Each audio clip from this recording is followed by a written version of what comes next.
Hello everyone, and welcome to this Automated Intelligence webinar. What is governance and why do I care? Hopefully you can all hear me on this call now. So just to introduce myself quickly, my name is Paul Hudson from Automated Intelligence.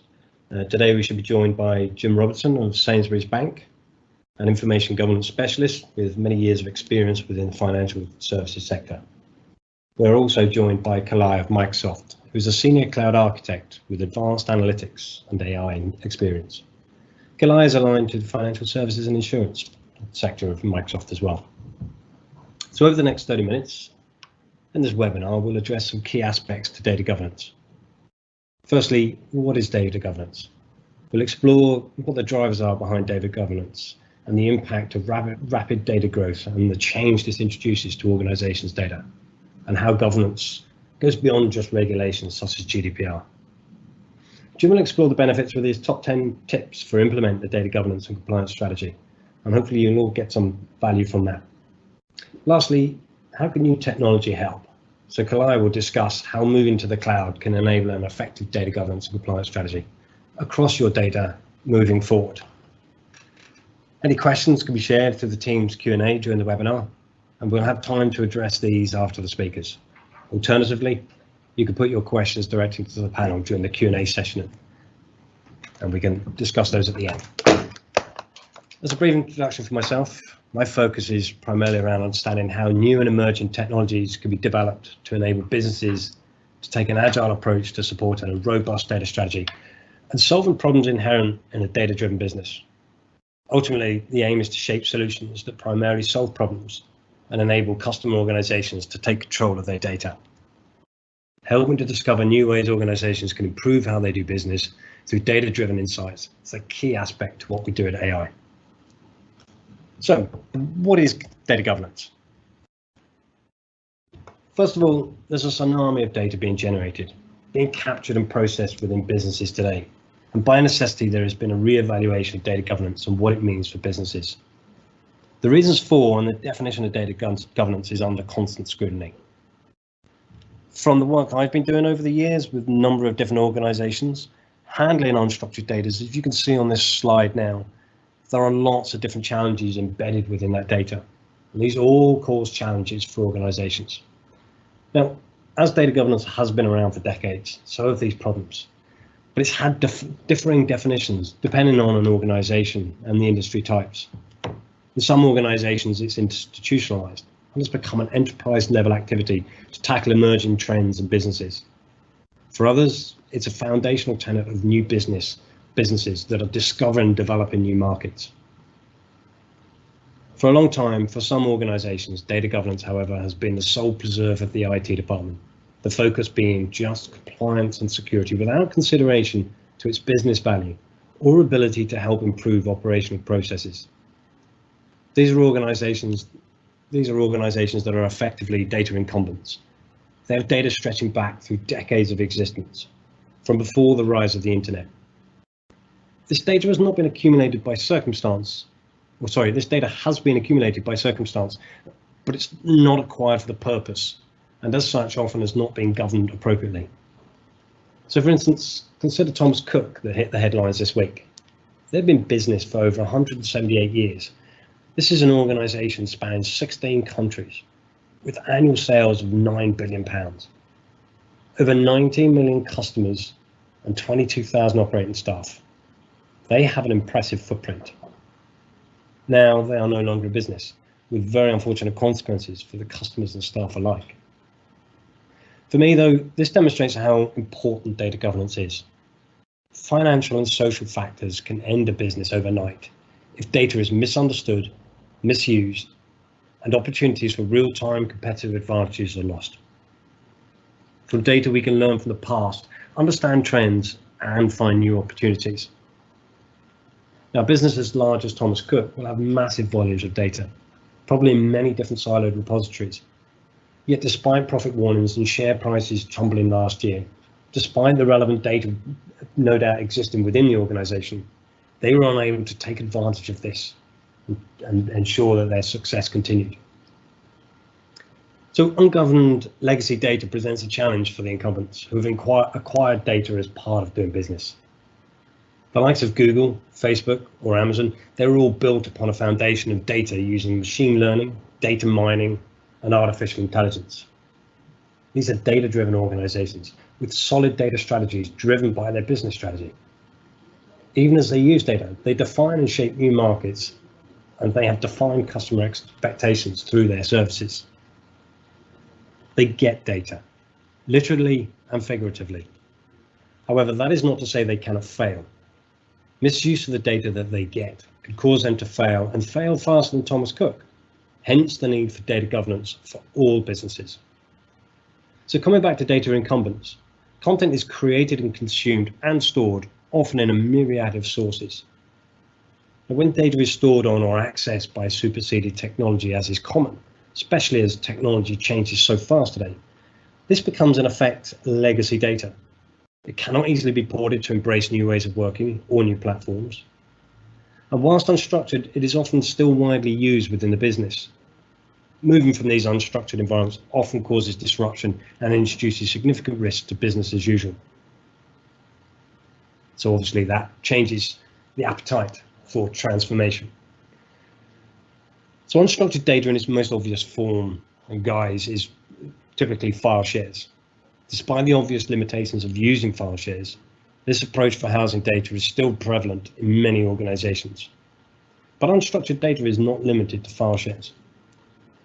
Unstructured data is trapped within content management systems, electronic document and record management systems, email stores, archives, and structured environments such as databases.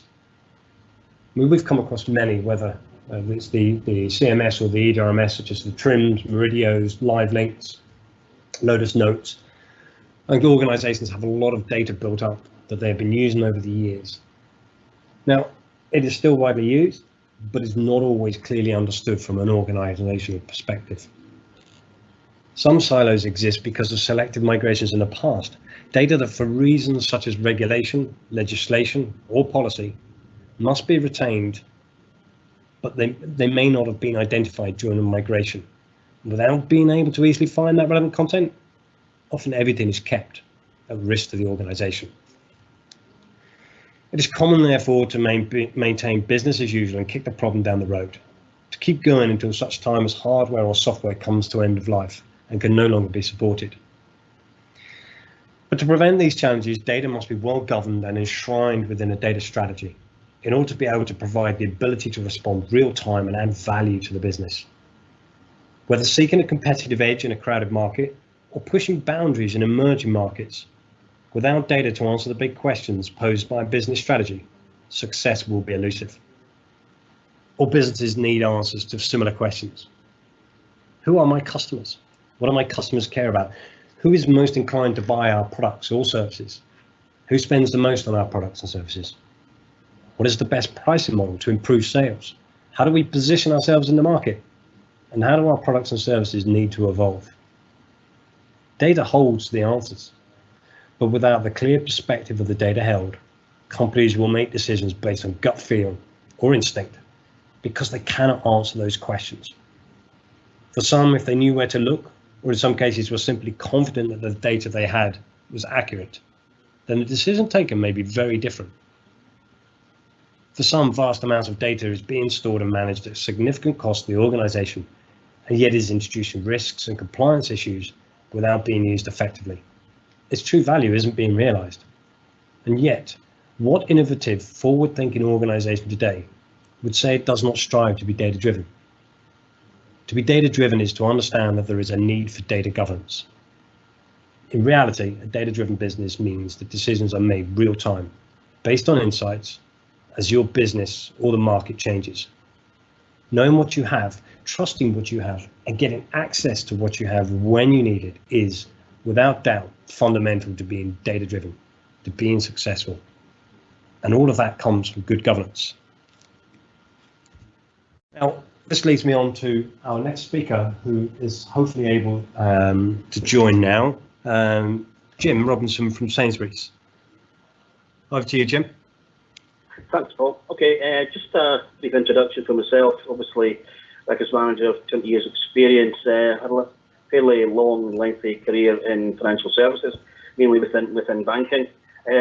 Generally, a lot of my experience is in policy and also in structured data. So I think today we'll be covering mainly the governance side of that and how we can help the guys that run the technology for us get us to a point whereby we are much better placed to benefit from the benefits that technology can bring. So effectively, data, records, information, there's various bits and pieces around that that people get confused with.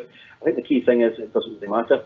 With the graphic I've got in front of you here, you see how we can take documents and records, we create that into information, put it into a structured format in many cases, into the data stores, and ultimately we can then use a fancy word called decuration, get it back out the other end, and again through that process we're able to use the information and get it out into potentially new records and knowledge at the other end.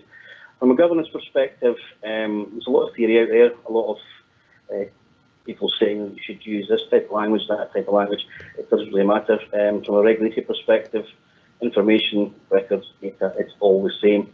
And the key thing to bear in mind is that when you're storing that, when you're looking at that, you're actually processing that data. So from that perspective, irrespective of its records, documents, data, knowledge, it all requires to be retained and put under formal governance. Okay, so there's different types of view you'll get in a business depending on which type of organisation you're working in. There's obviously the IT perspective, who are very much looking at capacity, they're looking at sustainability, they're looking at interoperability of systems.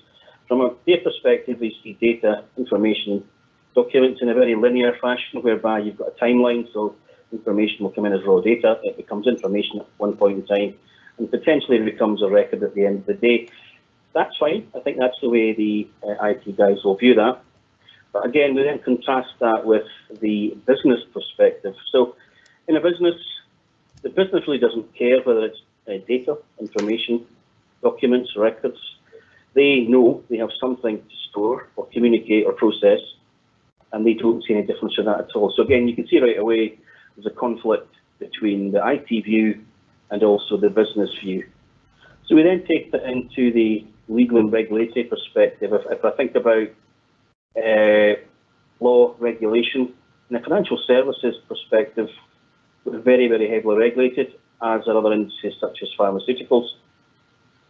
We're interested in one or more business activity, the type of content we hold, and the context that it was used in.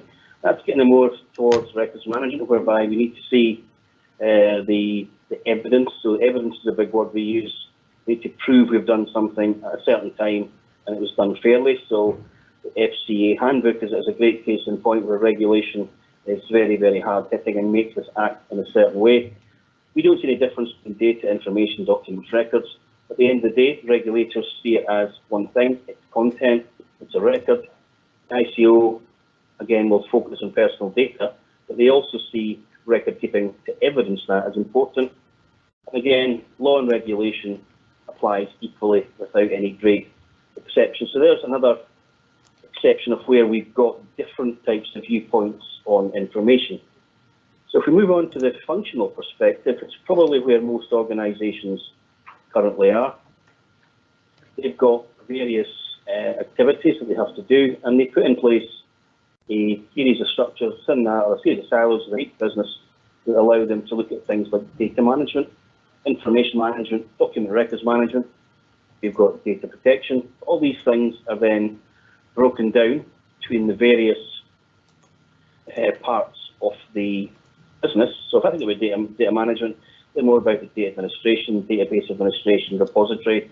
They're thinking more about structured data in a warehouse. Also within that, you've then got the process management, systems management, the business information, the data science, that aspect about taking value out of that data. And then at the other end, you've got the guys like myself who are records managers and then looking at, okay, how was that created? How was it captured? Has it been maintained properly? Does it carry the right level of integrity in that data? And more importantly, in this day and age, is it being disposed of at the end of its life cycle? So again, that's a differing viewpoint as well. And then finally, you've got the executive viewpoint. Now, mainly in most organisations, executives are looking at a couple of things. They want to see cost containment, cost reduction. They want to see data providing real value, insight, and competitive advantage. They also want to see bottom line profit. Now, if you're looking at putting in a policy, people tend to see risk as a cost. I think it's important to note here that any type of technology-enabled governance approach will actually develop and assist your bottom line profit. Also, in terms of shareholder value, there must be a return. So I think in terms of sunk cost, a lot of people see it's a nice thing to have, it's a cost we can't afford. There is real shareholder value to be done here. And I think if I look at the executive perspective, they want their money back quickly. So generally, they're looking at a return on investment within 2 years from any such approach. So in terms of that then, that's all same one business. You've got a lot of people with different expectations, different stakeholder needs. Can we meet all these expectations simply and quickly? And yes, we can. One of the key things that we can do is create what we term as unified information governance. So think about that as basically taking all your information as a whole, looking at it in terms of security, looking at it in terms of control, looking at it in terms of retention, and looking at it in terms of optimization. So keywords that come out of that are security, make it safe, avoid data leakage, avoid various things that can happen to you. The other thing that you bear in mind from that as well is make sure you're driving value from the information you have. Now, bear in mind, to do this, you need to create a single focus. And now it's not necessarily a single structure, but a single focus within your business to actually implement a good information governance approach. That all starts with a very robust policy. Once you've got your policy in place, you've got to identify your stakeholders. And predominantly these come from the business who are looking to get value, looking for privacy, security, but essentially looking at information as an asset. IT are looking for simplicity and cost savings. If there's information management, again, looking to minimise the risk. And again, legal are looking as well to minimise the risk of having unenforceable documentation or having an ability to meet litigation claims, etc. And all that wraps around a strong policy which is based heavily around the records of data lifecycle. So all that is very much doable.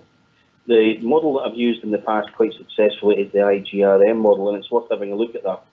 It takes it right through to, you can actually model the data through into how effectively your data becomes more of a burden or a risk to you as time marches on. So again, there is the concept in there that holding data for too long vastly increases the risk. And again, you need to know what you have. So this benefits from a top-down approach. Get a senior stakeholder, one of the boards or an ExCo member to champion the cause. Get your stakeholders committed. That means everybody looking at the same direction, and Agile works particularly well on that. Make sure your policies are all aligned. If I think about policies, so your data protection policy, looking at your information security policies, looking at your records management, your data governance, all these things should be aligned and going in the same direction. Make sure you've got decision-making forums that are aligned as well. So it could be a data design authority, it could be a data clinic, it could be a records management working group. All these things need to have the same direction. You all need to be aware of the clear life cycle approach, and all these things must have a clear benefit or a value in mind. Don't just see it as a means of reducing risk. There is benefit and value to be added here, particularly in the correct understanding and use of data. All takes collaboration, working together. I think that's a key thing that most organisations do well. Everybody works in a silo, and again, measure the benefits from it. So one of the recent applications we put in, we were able to measure the benefit and reduction of 5 FTE from a specific application by means of automating certain things and reducing the headcount around that. And again, that in turn drives risk mitigation. One thing to do is make sure it's always a business-driven solution. Don't let technology drive the direction. Technology should be an enabler. And that's the one big thing I would say. Make your technology come last. Do functional simplification. Make it simple. Get people working together. Don't have diverse structures just for the sake of it. If areas such as records management and data privacy work well together, it makes sense to align them. Have a simplified governance model. Again, working agile as you possibly can. Use technology simply. I think then that it makes end user adoption much easier. You've got to show the benefit to the end user. And again, you've then got more informed supplier selection at the end of that. So again, the key with that is get your requirements bottomed out. So in terms of information governance then, some practical tips that I've learned along the way. Understand your environment, that's critical. Know what's ahead of you in the next 3 to 5 years. Understand the industry you're in, where it's going. Understand the law, regulation and codes that relate to that. So if I think about financial services in, say, 80 countries, there's loads of different types of laws and regulations there. You must document and understand what all these are. In terms of your wider business, understand the information it's got. This is the biggest challenge. Many organisations don't have information asset registers, they don't have their processing registers. All these things need to be documented. So you actually need to know where your data actually is. Understand your strategic roadmap for technology, if there is one. If there's not, make sure you've got a clear line of technology for things like information governance. Understand the relationship if you've got information in a primary system and also copy data in a data warehouse. Understand the relationship between that and make sure it's synced. So don't fall into the premise whereby you have data held indefinitely and only delete your primary records. That's had a very significant effect. There was a recent 2015 extensive fine on that piece whereby there was a bank fined about £20 million for that very thing. The regulators don't care what type of data it is, it's got to be aligned. So you've got to set direction, but also set expectations with your stakeholders. Your executive will always want more than you can deliver. You'll always want sharpen your pencils, as a phrase I use quite a lot. You'll also want more best bang for buck, as they say. Not a technology project. You've got to make sure that technology don't lead this. Technology should enable the business requirements. Make sure you're clear about what the end goal is, and don't be scared to do phasing. If you phase the approach, you often get there quicker. Again, using small steps, concentrating on certain issues like duplication, redundant, obsolete, trivial data before you go on to things that are overdue. And again, focus on people's personal drives as well. If they've got a lot of content in there, there can be some real issues lurking in these drives as well. Make sure your exec sponsor champions it. Understand the value you're trying to get from the data, but above all, be 100% clear on the roles and expectations of your stakeholders involved. This is the bit where technology simply doesn't work. You need to put a wrapper around this of all the soft stuff. And frankly, don't boil the ocean in risk. There's only probably 4 main items you need to worry about here. Data leakage, lock that down. Law and regulation, over retention is probably the big ones. Don't breach GDPR. There's a cost of retaining things too long, obviously. There's also the smoking gun. So if you have issues whereby you do keep things that potentially end up in a court of law, leading to you losing a case, that can be very, very costly.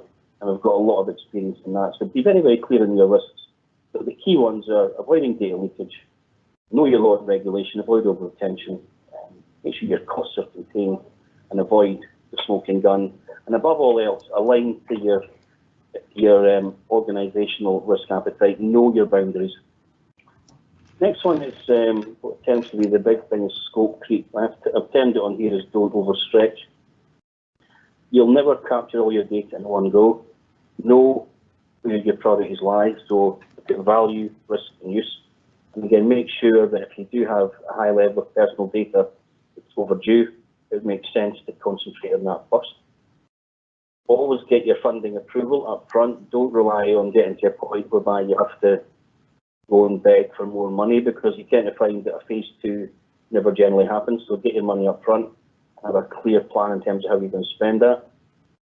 The key thing here is that most organisations don't budget for the remediation and tidy up once any project is in place. So when you do a information governance project, you will find that there's a whole lot of rubbish you find.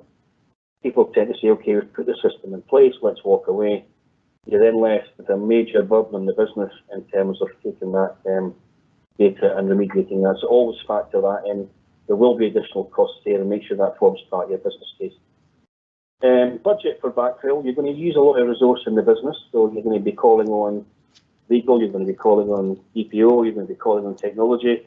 Make sure that if you're bringing these people in on a regular basis, particularly if it's an agile project, make sure you provide backfill for these areas so that they're not left doing the business costs as well as do the project work on top of that, because that's a recipe for disaster, and that's where mistakes are made. And bear in mind, there's not a technology silver bullet here. Key thing is that it takes a combination of policy, good governance, collaboration, and actively people working together. But again, keep it simple, I think is the main thing. Have all your policies set, simplified. Don't get hung up on definitions about structured, curated data. At the end, it doesn't matter. It's all information. That information can either be an asset or a very toxic liability to you. Make sure you bottom your requirements out before you go anywhere near an RFI or an RFP or anywhere near technology. And don't immediately go to consultants. They don't always give you the best for your business. Your guys understand the business better than anybody else. Don't discount what they say. And again, don't forget things like loss and benefit. For example, a single record with personal data in it, in a data leakage situation, costs around $148 if lost. You take that with the amount of data you're holding. Information, data records, all gives a very significant risk, and it must be heavily governed. Probably going to get shot for saying this in a technology webinar, but make technology come last. Get your business requirements done first before engaging technology. I think the key thing is there, everybody will be keen to get their views across, get the requirements bottomed out. Because if I've had one thing from experience, going to technology providers first, they'll make it easier for technology. They will make sure that the technology is the easiest implementation. That's not always the best for the business. And the key thing here is when you seek a solution partner, don't just look at the technical aspects of the solution. Look at the vendor itself. Do you have a gut feel for the vendor? Can you work with them? You see them as a partner or as an out-of-the-box supplier with a very, very short development span that basically once it's in, you're going to run with that and not make any developments. If you're looking at something like a vendor who's going to work with you over time, make sure you put the gut feel that you're committed, being a partner rather than just a vendor that will supply a service to you. I think that's very, very key to something like information governance, because as soon as you get this done, you're immediately thinking, right, okay, what's coming to the line in 2 years' time? Because the market is chasing and changing so quickly. And again, finally, don't lose sight of your targets. Solutions are out there which provide simplified, unified, and effective cost governance.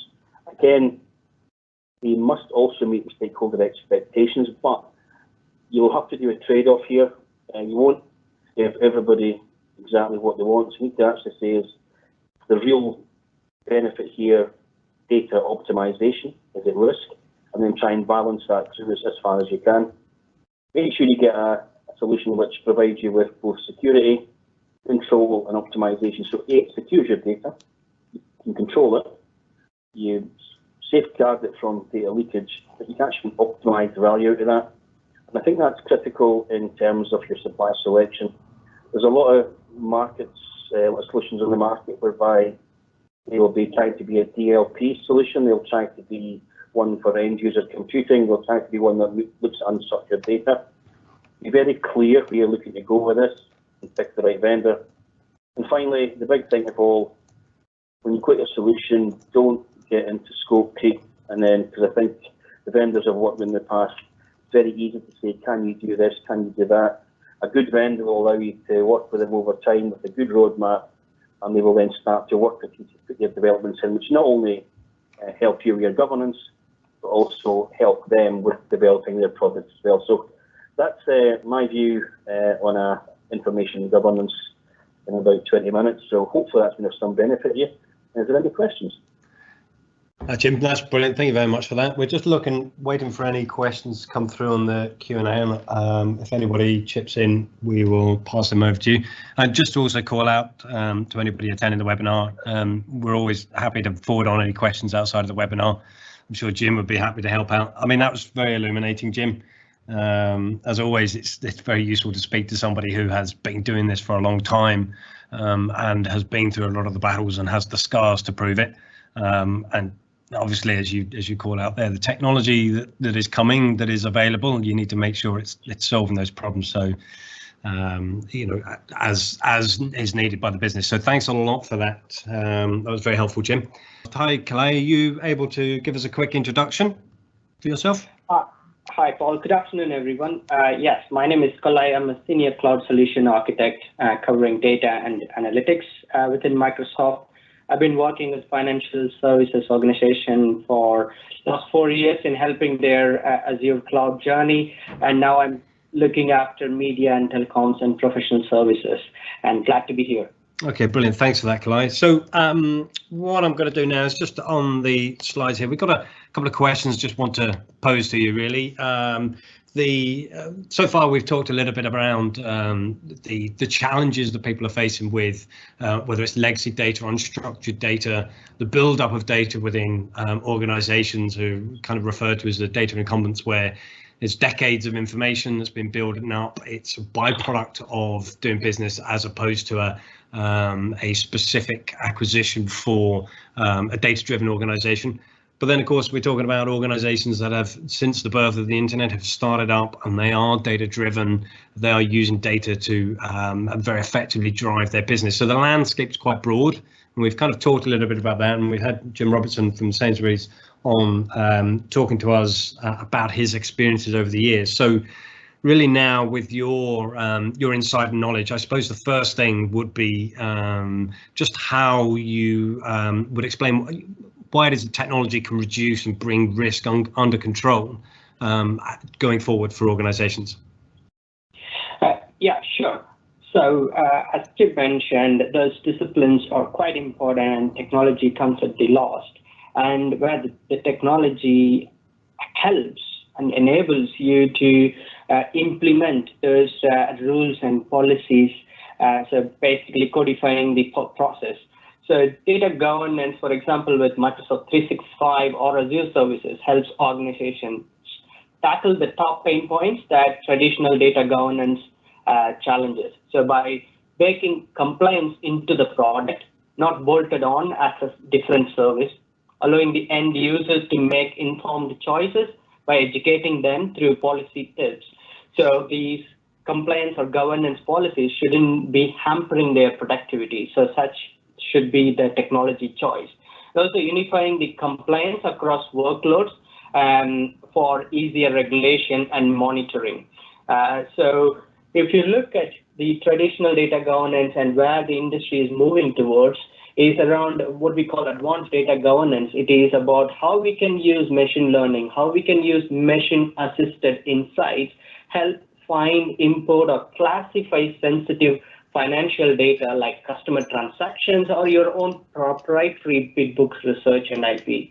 How can you use automatic classification, for example, classify data based on automatic analysis?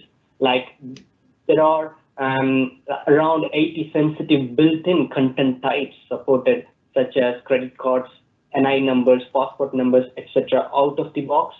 And also implementing intelligent policies, so recommendations based on machine learning and cloud intelligence.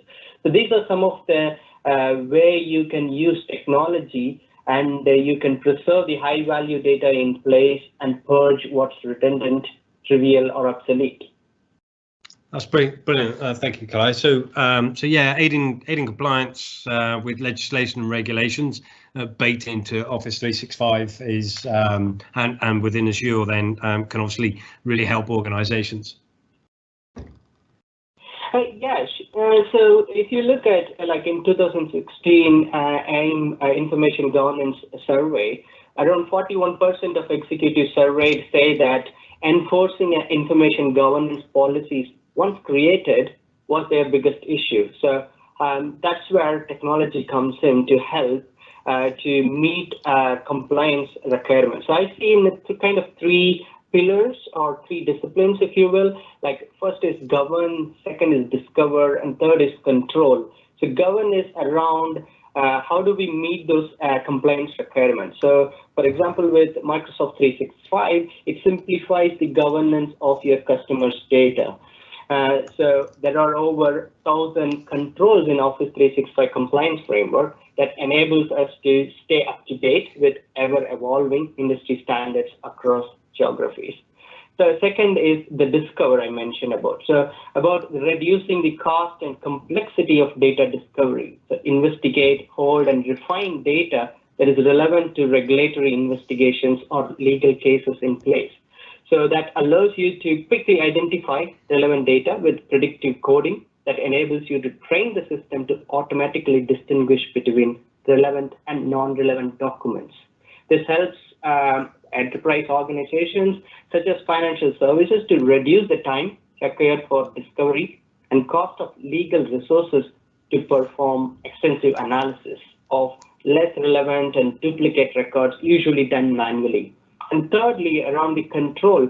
So how do we use technology to automatically protect sensitive information, control data access via encryption keys? For example, in Azure, we provide encryption options that will help meet the compliance requirements of organization by either Microsoft managed keys, customer managed keys in Azure Key Vault, or bring your own key options. And also capabilities such as like data discovery and classification in structured data are built into products like SQL database, where discovering, classifying, and labeling and protecting the sensitive data are baked into the product. This helps organizations to meet their data privacy standards, regulatory compliance requirements, and also alerting anomalous access to sensitive data based on the machine intelligence. Excellent, thank you, Kalai. So essentially then, understanding why a move to the cloud will ensure that effective data management. I mean, if you were just to summarize that for me. Yeah, so we have been working with major enterprises last 4 years or so personally, where I have seen the question is no longer how do I move to cloud? Instead, it's now that I'm in cloud, how do I make sure I have optimized my investment and risk exposure? So if you look, data governance and data management are sometimes used interchangeably and do overlap in many areas. However, governance is only one of multiple elements in a data management model. So the cloud actually makes data governance easier. So organizations today perform the data governance policies and steps around to manually, but the future of data governance and the effectiveness will increase by taking the burden off of individuals in the organization and leverage machine learning techniques to automate many of the processes and bring the information overload under control. So, for example, an intelligent and secure enterprise-grade cloud that can be trusted, lightens the overhead for administrators and users alike, allows them to focus more on their business and less on the details of compliance. So Microsoft Cloud Services, for example, empowers you to find relevant information quickly by using the capabilities I mentioned earlier. Not only that, data governance programs for small businesses sometimes be overhead or will necessarily be structured differently. They can't go through the exhaustive way that major enterprises go through. However, they are under same regulations and legal mandates. So by leveraging cloud services, it can help them to enable and better implement data governance at lower cost through the shared responsibility model and the economies of scale that allow cloud providers such as Microsoft to offer management and security measures that would be too costly for small organizations to deploy on their own. That's great. Thank you very much for that, Claire. You answered that brilliantly. So, you know, there's a lot of takeaways within all of this, and I really appreciate those insights there you give around how technology can help. So I think that concludes that piece then. So I just now need to check to see, do we have any questions that have been raised during the session so far? We do. Okay, so we have a question that's come in, and it is, how do you ensure business as usual is not hindered in the process of ensuring governance? So that's probably one that you can take, Paul. Yeah, absolutely. So obviously it depends on the type of organisation and the specific challenges, but the key is implementing governance. It's a cultural change that we need to consider in an organisation. People use data on a day-to-day basis. It helps them do their job, and they want to get their job done. When you start introducing new processes, actually within an organisation, so that people understand why governance is being implemented. And I think that question has probably been covered by some of the earlier content matter there as well. But I can certainly give a high-level overview of how we would use Datalift, for instance, to give that worldview of data across multiple repositories to help you start making decisions to decide what your next steps are and where you're going to move to. Okay, so I think if there's no other questions going to come through, then I think if you can probably jump into a product demo if anybody wants to stay on to attend and watch that.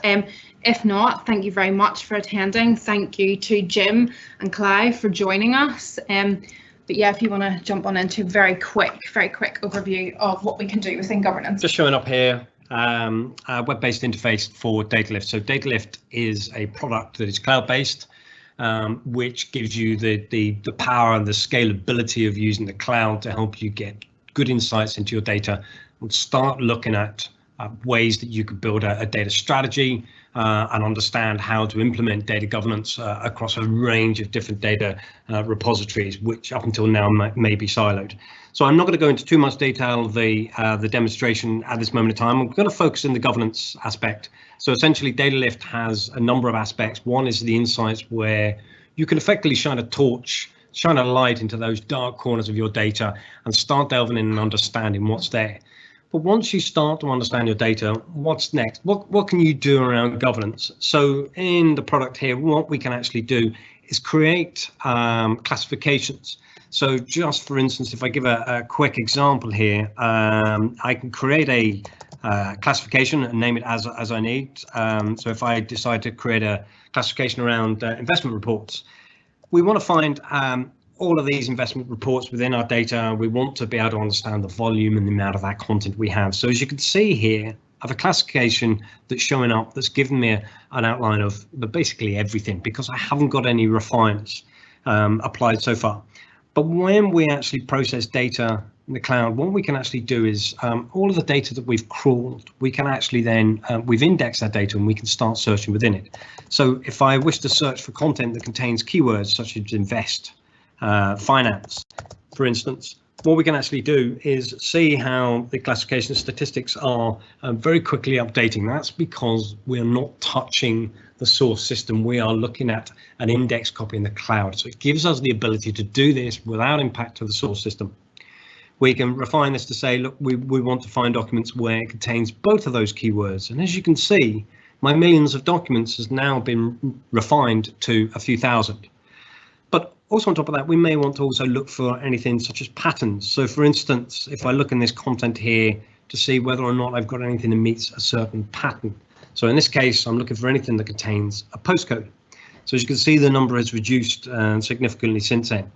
And what I can actually do, looking against this data set, obviously I can now start to look at, well, what are those files? Where is that data?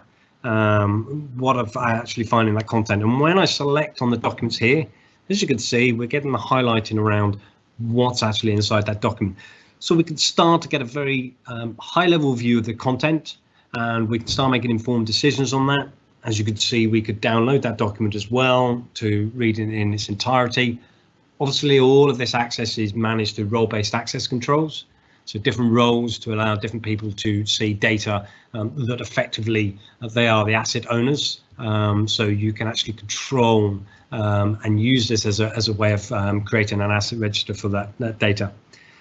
As well as looking inside the content as well, if I just go back over to the overview here, what we can also see is we can start selecting our different source systems. So it may be that we're picking content from SharePoint, it may be HR systems, it may be file system, etc. But we can expose and choose that what data that we actually want to see, and again we can control that for different users. Now, without going through all of these, obviously you can see we can look at things such as file names, the location where the file is stored, owners, etc. And we can also start looking at key things such as dates, for instance. So here we can see I can look at my created dates, so I can just look for content that's been created within, say, for instance, the last 3 years since the 1st of January. And again, that data set is being refined even further. So when we get a certain amount of content in there that we are happy with, we can obviously save this classification, and then we can start actually applying policies against that. But we've also got some additional capability here where we can start looking at content that individual users or user groups have got access to. We can also look into duplicate files to understand how much duplication is within the content. So this information down here starts to give us a high level overview, and we can use these refiners here to start tailoring that as well. So again, we can find things such as password protected files. Obviously, there's a risk inherent with having password protected files without understanding what that content is. And what we can then do is start looking at, if I just quickly show you here, the next stage there, we can then apply policies to this report. So I have some pre-baked policies already been created, and using something like data lift, we can dispose of content. So there may be some very zero value content, rot, defined, by redundant, obsolete or trivial, that's defined by extension that aren't applicable for any application within the organization, maybe temp files, also content that hasn't been accessed or modified in perhaps 10 years, for instance. So you can use that sort of information to drive a fast disposal. Some organizations choose to search for any image or video files that contain Christmas and birthday and christenings, because it's not seen as valued business data. Also detecting things like PSTs. A lot of organizations do not have policies that allow that content to be stored. And when we scan customers' data, we quite often find that yes, these files do lurk and they within the data set and may contain significant amounts of risk. So we could do disposals, but we can also perform archives as well to push it into cheaper storage within Azure, for instance, or any other Azure repository, depending on availability for APIs to connect to them. Once that data has been archived, we can then delete from source and therefore effectively protecting it. And it can also be used to apply policies to migrate to other repositories such as SharePoint, etc. So it gives a number of options to apply policies to data on the fly without actually impacting the source system, which then minimizes the impact to business as usual for organizations. And once we've completed that, we can then start looking at, okay, first of all, we can start generating reports, which will generate listings of files so that you can work with other areas of the business to help understand ways to cleanse that data and effectively manage that in a more effective way. And here I could just actually see the policy, which is looking for any files within that classification due for the policy. And we can actually go in and review that content and then make a decision about whether or not we want to actually carry out that policy and either dispose or migrate content. So in a nutshell, that is giving you that sort of high level overview how we would index content and enable you to detect very quickly any PII risk in there based on patterns and keywords, and also implement retention schedules that may be in existence throughout the organization that for various reasons haven't been enforced. So hopefully that gives you a quick insight, and more than happy to go into a little bit more detail if anyone would like to see a bit more of the product just around discovery and GDPR, being able to perform workflows, detection for subject access requests, etc. So essentially, thank you very much for your time today, everyone. And certainly if you have any more questions, we're more than happy to pick them up. You can contact us after the webinar to arrange a deeper dive into the product if you wish. Thank you all very, very much, and hope you have a good day.